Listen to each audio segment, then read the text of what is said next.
कैसे चले गए, वहां ये कैसे बद हो गया, ये नहीं होना चाहिए था, और सीता जी को कैसे छोड़ दिया, ये सब मूर्खों की भाषा है। ये 150 मूर्ख पैदा हो गए हैं भारत और दुनिया में, सब प्रश्न करते रहते हैं। तुम प्रश्न करने के लिए नहीं आए हो।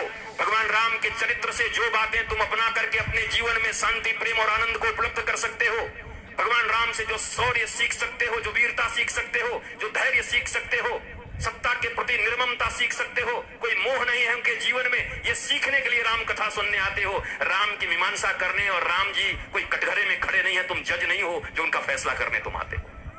पर ऐसा लगता है जैसे राम जी कोई कटघरे में खड़े हैं और सीता जी और ये जज बने हैं कि फैसला देंगे कि सीता को क्यों छोड़ दिया। उनकी पत्नी, उनको पत्नी की कोई कष्ट नहीं, तुमको काहे को कष्ट हो रहा है।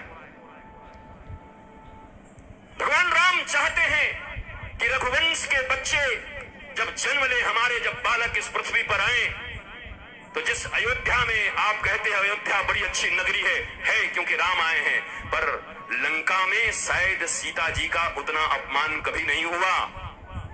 जब सीता जी अयोध्या में आ गई तो केवल एक की बात नहीं है कि एक ने ऐसा कहा, अयोध्या के घर घर में ये कानाफूसी हो रही थी। जब कोई पति पत्नी में लड़ाई होती ना, तब कहते हम राम है क्या, कितने दिन के बाद आएगी, हम रख लेंगे, अभी हम बता देंगे।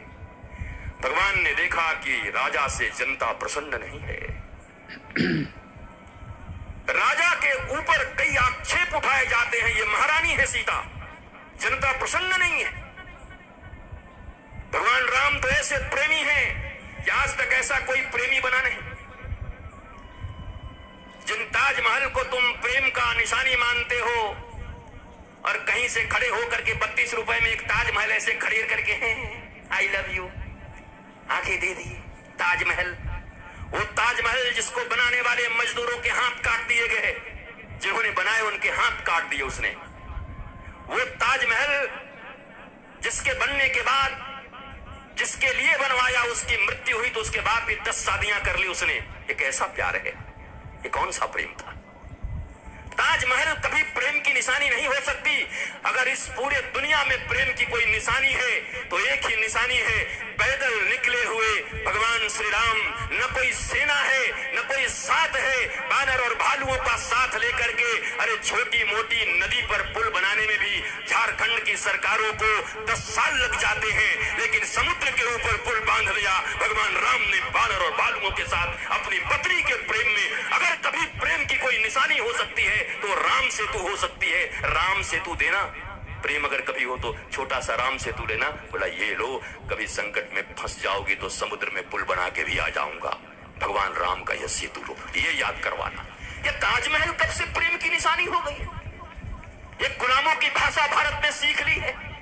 ये रोमिला थापर के इतिहास, ये लिखे हुए इन लोगों के इतिहास, जिन लोगों ने ऐसे इतिहास लिखे हैं कि तुम्हारे वीरों, तुम्हारे सपूतों, तुम्हारे धार्मिक लोगों का कहीं कोई आख्यान नहीं है।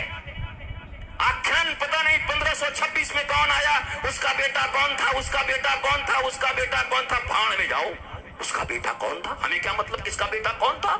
हम पढ़ेंगे तो भगवान राम के विषय में, हम पढ़ेंगे तो छत्रपति शिवाजी के विषय में, हम पढ़ेंगे तो महाराणा प्रताप के विषय में, हम पढ़ेंगे तो महाराज भीलों के विषय में, हम पढ़ेंगे तो झांसी की रानी के विषय में, हम पढ़ेंगे तो सबरी माता के विषय में। हम क्यों पढ़ने जाए कौन कहां से कितने ईस्वी में आया, उसका बेटा कौन, उसका दादा कौन, उसका चाचा कौन। ये सब भगोड़े थे, आक्रांतकारी थे, आक्रमण करने वाले थे, आए इनको मार के भगा दिया गया। अब इनका क्या इतना पढ़ना इतिहास में। इतिहास पढ़ाओ कि एक सड़क पर चलने वाले बालक जिनकी माता जीजाबाई और गुरु समर्थ श्री रामदास की कृपा से छत्रपति शिवाजी महाराज ने हिंदवी स्वराज का कायम कर दिया, पूरे भारत में एक शानदार मराठा साम्राज्य कायम किया। ऐसे शिवाजी के इतिहास को पढ़ो।